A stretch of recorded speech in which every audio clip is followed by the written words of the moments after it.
शनिवार व्रत महात्म्य, विधि एवं कथा। आज के युग में शनिदेव को कौन नहीं जानता। शनिदेव आध्यात्म के कारक गलतियों की सजा देने के लिए मुख्य रूप से जाने जाते हैं। शनिग्रह की शांति तथा सुखों की इच्छा रखने वाले स्त्री पुरुषों को शनिवार का व्रत अवश्य करना चाहिए। विधिपूर्वक शनिवार का व्रत करने से शनिजनित संपूर्ण दोष, रोग शोक नष्ट हो जाते हैं, धन का लाभ होता है, स्वास्थ्य, सुख तथा बुद्धि की वृद्धि होती है। विश्व के समस्त उद्योग, व्यवसाय, कल कारखाने, धातु उद्योग, लौह वस्तु, समस्त तेल, काले रंग की वस्तु, काले जीव, जानवर, अकाल मृत्यु, पुलिस भय, कारागार, रोग भय, गुर्दे का रोग, जुआ, सट्टा, लॉटरी, चोर भय तथा क्रूर कार्यों का स्वामी शनिदेव है। शनिजनित कष्ट निवारण के लिए शनिवार का व्रत करना परम लाभप्रद है। शनिवार के व्रत को प्रत्येक स्त्री पुरुष कर सकता है। वैसे यह व्रत किसी भी शनिवार से आरंभ किया जा सकता है। श्रावण मास के श्रेष्ठ शनिवार से व्रत प्रारंभ किया जाए तो विशेष लाभप्रद रहता है। व्रती मनुष्य नदी आदि के जल में स्नान कर ऋषि पितृ अर्पण करे, सुंदर कलश जल से भरकर लावे, शमी अथवा पीपल के पेड़ के नीचे सुंदर वेदी बनावे, उसे गोबर से लीपे, लौह निर्मित शनि की प्रतिमा को पंचामृत में स्नान कराकर काले चावलों से बनाए हुए 24 दल के कमल पर स्थापित करे। काले रंग के गंध, पुष्प, अष्टांग, धूप, फूल, उत्तम प्रकार के नैवेद्य आदि से पूजन करे। शनि के इन 10 नामों का उच्चारण करे। कोणस्थाय नमः, रौद्रात्मकाय नमः, शनैश्वराय नमः, यमाय नमः, बभ्रवे नमः, कृष्णाय नमः, मंदाय नमः, पिप्पलाय नमः, पिंगलाय नमः, सौर्य नमः। शमी अथवा पीपल के वृक्ष में सूत के साथ धागे लपेटकर 7 परिक्रमा करे तथा वृक्ष का पूजन करे। शनि पूजन सूर्योदय से पूर्व तारों की छाव में करना चाहिए।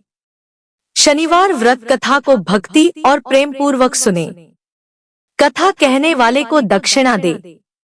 तिल, जौ, उड़द, गुड़, लोहा, तेल, नीले वस्त्र का दान करे। आरती और प्रार्थना करके प्रसाद बांटे। पहले शनिवार को उड़द का भात और दही, दूसरे शनिवार को खीर, तीसरे को खजला, चौथे शनिवार को घी और पूरियों का भोग लगावे। इस प्रकार 33 शनिवार तक इस क्रम को करे। इस प्रकार व्रत करने से शनिदेव प्रसन्न होते हैं। इससे सर्व प्रकार के कष्ट, अरिष्ट आदि व्याधियों का नाश होता है और अनेक प्रकार के सुख, साधन, धन, पुत्र, पौत्रादि की प्राप्ति होती है। कामना की पूर्ति होने पर शनिवार के व्रत का उद्यापन करें। 33 ब्राह्मणों को भोजन करावे, व्रत का विसर्जन करें। इस प्रकार व्रत का उद्यापन करने से पूर्ण फल की प्राप्ति होती है एवं सभी प्रकार की कामनाओं की पूर्ति होती है। कामना पूर्ति होने पर यदि यह व्रत किया जाए तो प्राप्त वस्तु का नाश नहीं होता।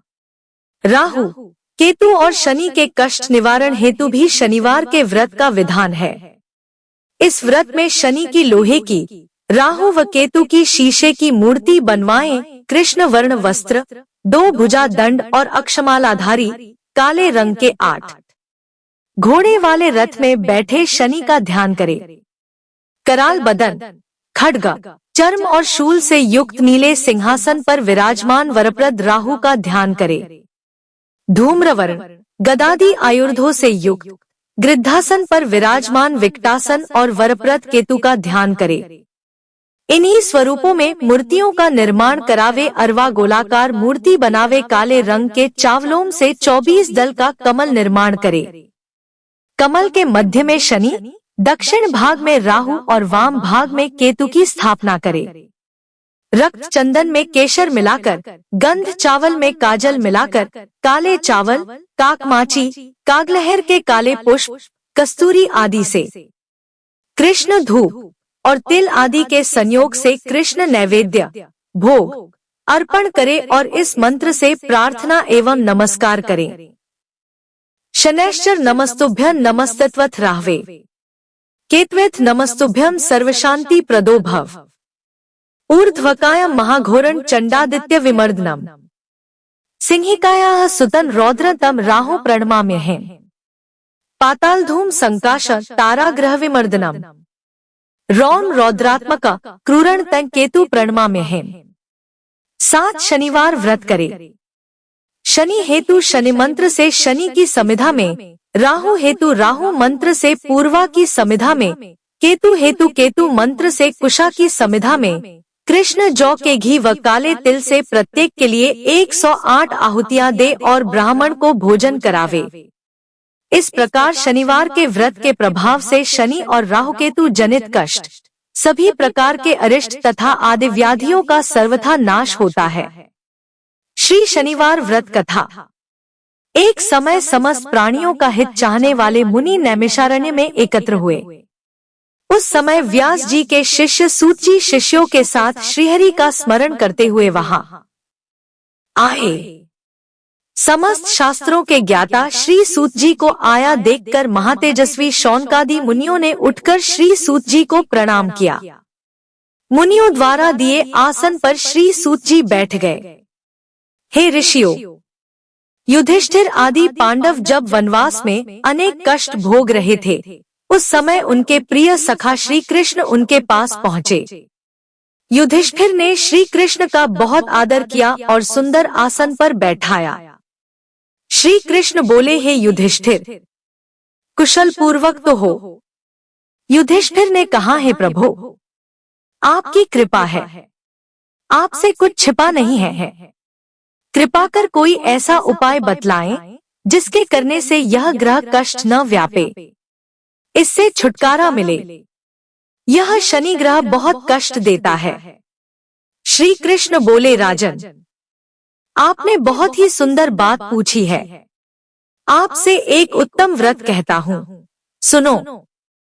जो मनुष्य भक्ति और श्रद्धायुक्त होकर शनिवार के दिन भगवान शंकर का व्रत करते हैं, उन्हें शनि की ग्रह दशा में कोई कष्ट नहीं होता, उनको निर्धनता नहीं सताती तथा इस लोक में अनेक प्रकार के सुखों को भोगकर अंत में शिवलोक की प्राप्ति होती है।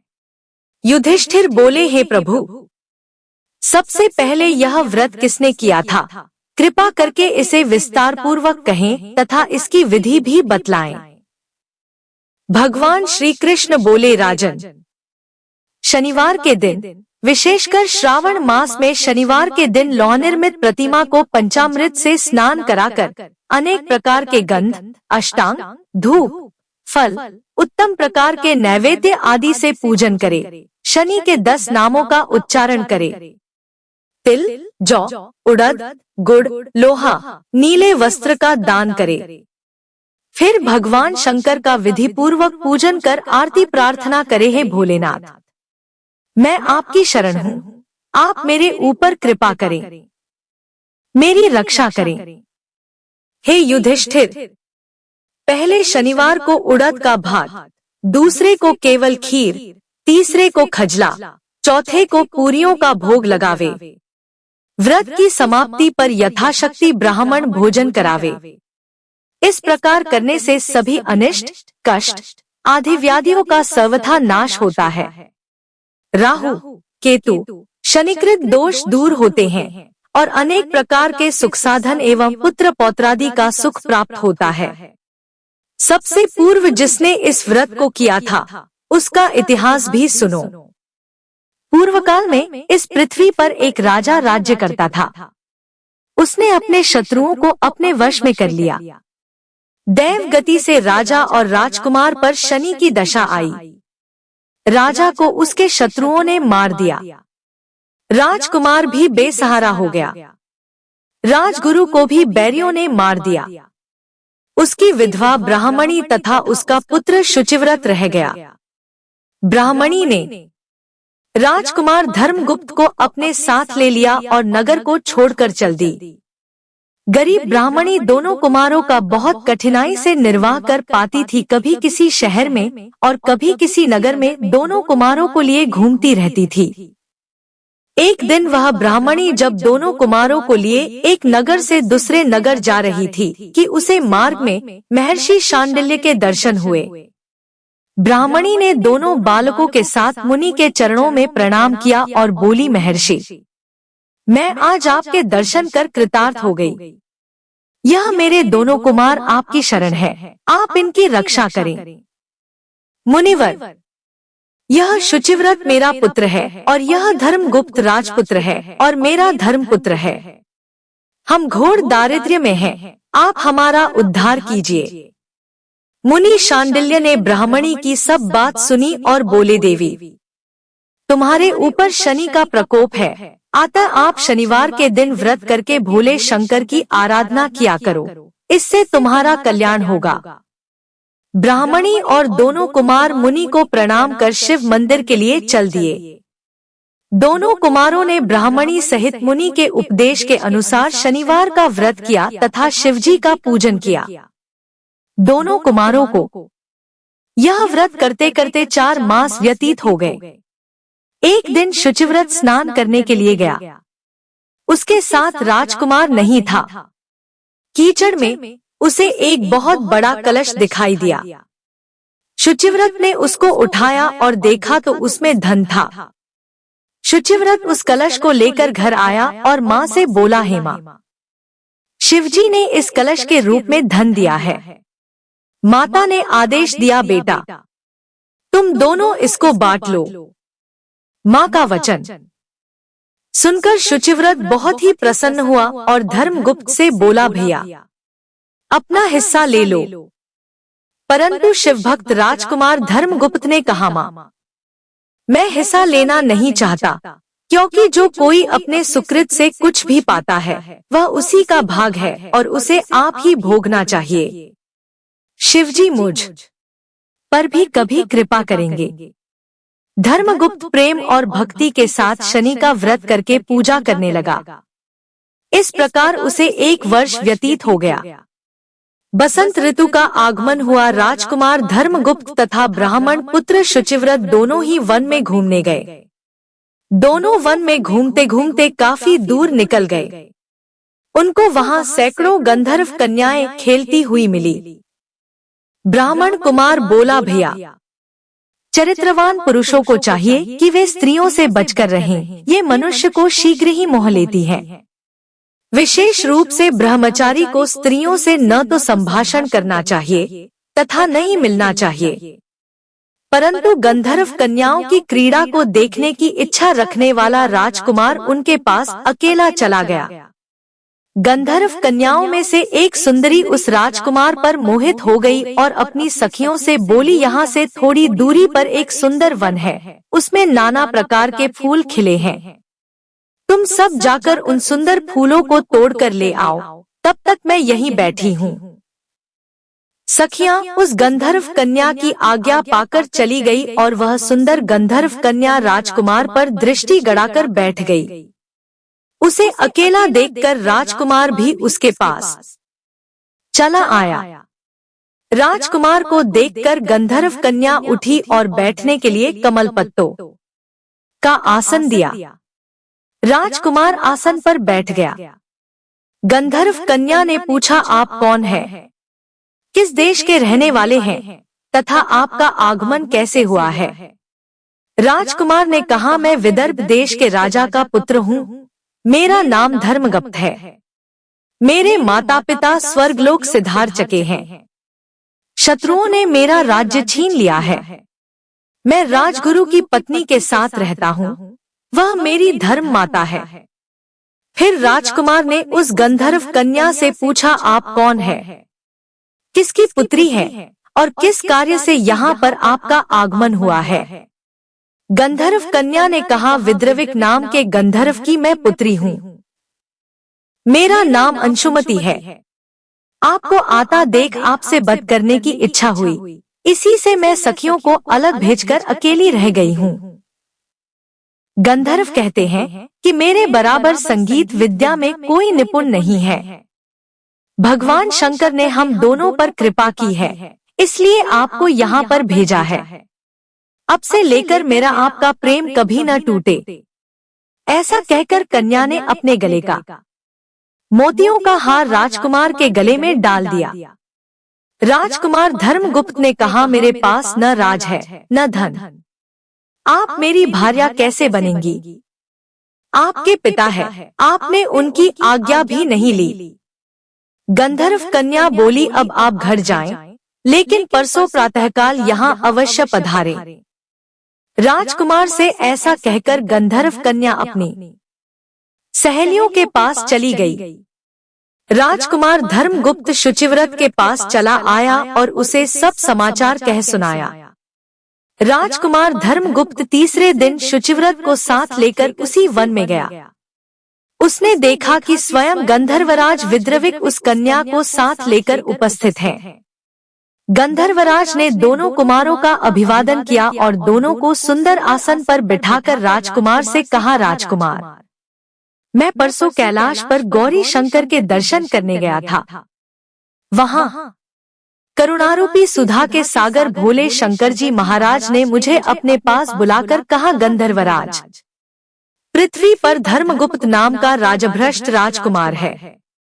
उसके परिवार के लोगों को शत्रुओं ने समाप्त कर दिया है। वह बालक गुरु के कहने से शनिवार का व्रत करता है और सदा मेरी सेवा में लगा रहता है। तुम उसकी सहायता करो, जिससे वह अपने शत्रुओं पर विजय प्राप्त कर सके। गौरी शंकर की आज्ञा को शिरोधार्य कर मैं अपने घर चला आया। वहां मेरी पुत्री अंशुमति ने भी ऐसी ही प्रार्थना की। शिवशंकर की आज्ञा तथा अंशुमति के मन की बात जानकर मैं ही इसको इस वन में लाया हूँ। मैं इसे आपको सौंपता हूँ। मैं आपके शत्रुओं को परास्त कर आपको आपका राज्य दिला दूंगा। ऐसा कहकर गंधर्वराज ने अपनी कन्या का विवाह राजकुमार के साथ कर दिया तथा अंशुमति की सहेली की शादी ब्राह्मण कुमार शुचिव्रत के साथ कर दी। उसने राजकुमार की सहायता के लिए गंधों की चतुरंगिणी सेना भी दी। धर्मगुप्त के शत्रुओं ने जब यह समाचार सुना तो उन्होंने राजकुमार की अधीनता स्वीकार कर ली और राज्य भी लौटा दिया। धर्मगुप्त सिंहासन पर बैठा। उसने अपने धर्म भाई शुचिव्रत को मंत्री नियुक्त किया। जिस ब्राह्मणी ने उसे पुत्र की तरह पाला था, उसे राजमाता बनाया। इस प्रकार शनिवार के व्रत के प्रभाव और शिवजी की कृपा से धर्मगुप्त फिर से विदर्भराज हुआ। श्री कृष्ण भगवान बोले, हे पांडुनंदन, आप भी यह व्रत करें तो कुछ समय बाद आपको राज्य प्राप्त होगा और सभी प्रकार के सुखों की प्राप्ति होगी। आपके बुरे दिनों की शीघ्र समाप्ति होगी। युधिष्ठिर ने शनिवार व्रत की कथा सुनकर श्री कृष्ण भगवान की पूजा की और व्रत आरंभ किया। इसी व्रत के प्रभाव से महाभारत में पांडवों ने द्रोण, भीष्म और कर्ण जैसे महारथियों को परास्त किया। बसे बढ़कर उन्हें श्री कृष्ण जैसा योग्य सारथी मिला तथा छिना हुआ राज्य प्राप्त कर वर्षों तक उसका सुख भोगा और फिर देह त्याग कर स्वर्ग की प्राप्ति की। कथा सुनने के बाद शनिदेव की सहस्त्रनामावली का पाठ करना लाभदायक रहता है। शनि पीड़ानाशक सहस्त्रनामावली स्तोत्रम। जब भी शनि की दशा अंतरदशा में अकारण चिंताएं होने लगे अथवा कार्य बाधा होने लगे, तब धैर्य, श्रद्धा और विश्वास के साथ शनि सहस्त्रनाम का पाठ करना चाहिए। इससे शनि पीड़ा शांत होगी। शनि सहस्त्रनाम का अर्थ है शनि देव के 1000 नाम। शनि के 1000 नामों का श्लोकबद्ध वर्णन किया गया है। जो व्यक्ति शनि की पीड़ा से व्याकुल हैं, उन्हें इस शनि सहस्त्रनाम स्तोत्र का पाठ हर शनिवार दोपहर बाद करना चाहिए। नियमित रूप से पाठ करने पर अधूरे कार्य पूरे होंगे, परिवार में सुख व समृद्धि होगी तथा व्यवसाय में उन्नति होगी। शनि देव की एक और कथा। आज्ञा दे गुरुदेव ने देना शीश झुकाए, कथा कहूँ शनि देव की भाषा सरल बनाए। एक बार सभी ग्रह एक साथ इकट्ठे हुए और आपस में बातें करने लगे। कुछ विषयों पर बात करते करते वो एक विषय पर आकर रुक गए कि सबसे सम्मानित ग्रह कौन सा है। वो सब आपस में तर्क वितर्क करने लगे, लेकिन कोई नतीजा नहीं निकला। इसलिए उन्होंने इंद्रदेव के पास जाने का विचार किया। तो सभी ग्रह इंद्रदेव के पास गए और वो भी विस्मय में पड़ गए, क्योंकि अगर वो किसी को ऊंचा नीचा दिखाएंगे तो किसी भी ग्रह का कोप उन पर गिर सकता था।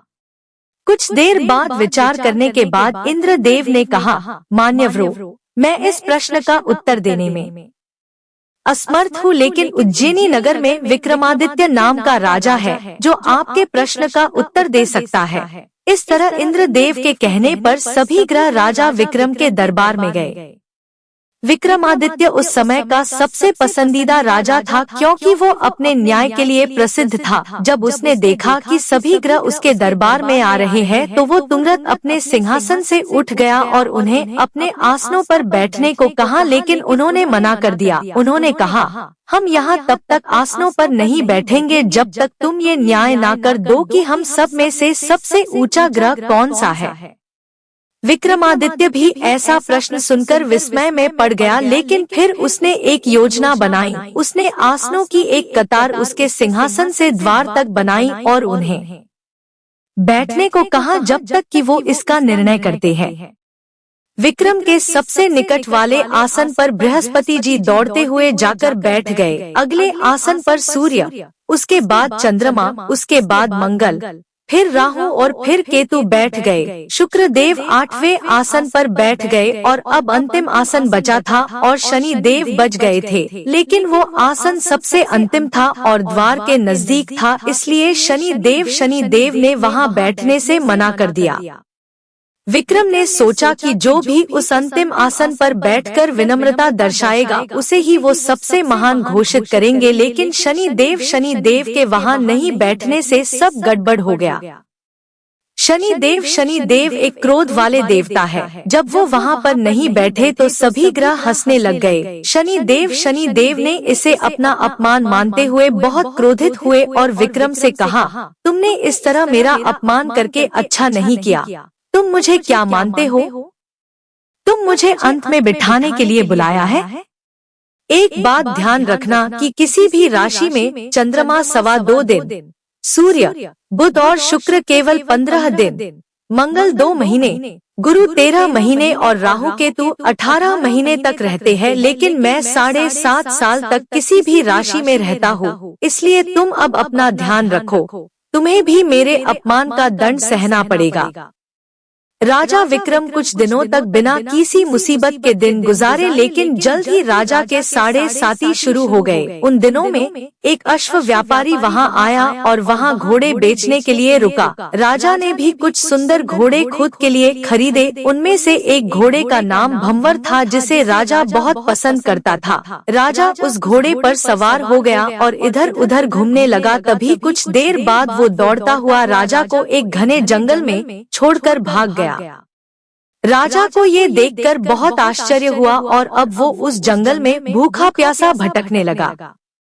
जब रात हुई तो राजा को बड़ी जोरों की प्यास लगी, जिससे वो जोर जोर से चिल्लाने लगा। एक दूधवाला उस रास्ते से गुजर रहा था। उसने विक्रम को देख लिया। वो विक्रम को पास की नदी पर लेकर गया और उसे शीतल जल पिलाया। विक्रम बहुत प्रसन्न हुआ और उसने उस दूधवाले को अपनी सोने की अंगूठी निकाल कर दे दी और कहा, मैं उज्जैन रहता हूँ और रास्ता भटक गया हूँ, क्या तुम मुझे रास्ता बता सकते हो?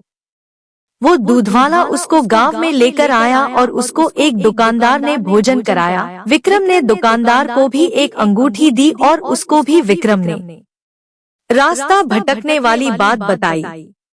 अब वो उस दुकानदार के साथ पूरे दिन बातें करता रहा और उस दिन दुकानदार को खूब आमदनी हुई। उसने सोचा इस आदमी की वजह से उसकी आज अच्छी आमदनी हुई, इसलिए उसने विक्रम को उसके साथ शाम को घर चलने को कहा। विक्रम उसके साथ घर गया और दुकानदार ने उसकी खूब खातिरदारी की। अब खाना खाते वक्त एक अजीब घटना हुई। जब विक्रम खाना खा रहा था तो वहाँ पर दीवार पर रखा हुआ सोने का हार गायब हो गया। दुकानदार की नौकरानी ने उसकी पत्नी को गले का हार चोरी होने की खबर दी। जब दुकानदार ने ये बात सुनी तो उसने विक्रम से हार के बारे में पूछा तो विक्रम के हार के बारे में कुछ भी पता होने से इनकार कर दिया। दुकानदार ने कहा, जब हार चोरी हुआ तब तुम्हारे अलावा यहाँ कोई बाहर का व्यक्ति नहीं था, तुम जल्दी बताओ कि वो हार कहाँ है। विक्रम ने कहा, मैं हार के बारे में कुछ नहीं जानता हूँ और मैंने हार नहीं चुराया है। दुकानदार विक्रम को राजा के पास लेकर गए। जब राजा ने विक्रम के भोले चेहरे को देखा तो उसने कहा, ये आदमी कुछ चोरी नहीं कर सकता है। इस तरह राजा ने विक्रम को आजाद कर दिया। अब विक्रम शहर में घूम रहा था, तभी के तेली ने उसे देखा और उसको अपने यहाँ काम करने के लिए पूछा। उस तेली ने विक्रम को काम के बदले रहने खाने की व्यवस्था देने को कहा। विक्रम राजी हो गया और वो तेली विक्रम को घर लेकर आ गया। अब विक्रम कोल्हू के बैल को चलाने का काम करने लगा और वो तेली तेल को बाजार में बेचने जाता था। जब बारिश का मौसम आया तब विक्रम तेज आवाज में गाना गाने लगा। उसकी आवाज पास ही राजा के महल तक पहुंच गई और राजकुमारी इस मधुर स्वर पर मोहित हो गई। उसने अपनी दासी को भेजकर उस आदमी का पता लगाने को कहा। दासी वहां गई और उसने राजकुमारी को बताया कि एक नौजवान अपनी आंखें बंद कर गा रहा था। राजकुमारी उसके प्यार में खाना पीना भूल गई थी। उसकी माँ ने उससे अपनी इस दशा का कारण पूछा। राजकुमारी ने कहा कि वो अगर वो विवाह करेगी तो सिर्फ उस मधुर गाना गाने वाले तेली से विवाह करेगी। जब राजा ने अपनी पुत्री की ये मांग सुनी तो वो बहुत क्रोधित हुआ। उसने विक्रम को बुलाया और उसके हाथ काटकर उसे जंगल में फेंक दिया। जब राजकुमारी को इस बात का पता चला तो उसने अपने मन को मजबूत करते हुए कहा कि अगर वो विवाह करेगी तो सिर्फ उसी तेली से, चाहे उसके हाथ हो या ना हो। अपनी बेटी की जिद को देखते हुए राजा ने विक्रम को बुलाया और उसके साथ अपनी पुत्री का विवाह कर दिया। राजा ने उनके रहने के लिए एक साधारण घर भी दिया। एक दिन विक्रमादित्य सो रहे थे और शनिदेव उसके स्वप्न में आए। उसने शनिदेव को प्रणाम किया और गलती की माफी मांगी। शनिदेव ने उसे आशीर्वाद दिया और कहा, अब तुम्हारे साढ़े साती खत्म होते हैं। और विक्रम के दोनों हाथ वापस आ गए। विक्रम ने अपनी पत्नी को नहीं जगाया और सुबह उसकी पत्नी उसके दोनों हाथ देखकर बहुत खुश हुई। राजा को भी इस खबर का पता चल गया तो वो भी विक्रम को देखने आया और उसने बताया कि वो शनिदेव का कोप झेल रहा था और उन्हीं की दयालुता से उसके दोनों हाथ वापस आ गए। तब उसने राजा को अपना पूरा परिचय दिया। विक्रम का परिचय सुनकर राजा उसके चरणों में गिरकर क्षमा मांगने लगा। जब दुकानदार को इस बात का पता चला तो वो भी दौड़ता हुआ विक्रम के चरणों में गिर गए। विक्रम ने उस दुकानदार से कहा, घर जाओ, तुम्हें तुम्हारा हार वापस वहीं मिल जाएगा। दुकानदार घर गया और हार उसी जगह पर टंगा हुआ मिला। विक्रम ने राजा को वापस अपने प्रदेश लौटने को कहा। राजा ने उसे उपहार स्वरूप कई घोड़े, हाथी और दसिया देकर विदा किया। विक्रमादित्य की जनता अपने राजा के वापस लौटने पर बहुत प्रसन्न हुई। विक्रम ने अब नवग्रह की पूजा की और शनिदेव को सबसे उच्च स्थान दिया। जय शनिदेव। न्याय देवता शनि सदा सच की रखते लाज, यही गिराते हैं सदा झूठे जन पर गाज। जय शनिदेव, वंदन अभिन्न भैया।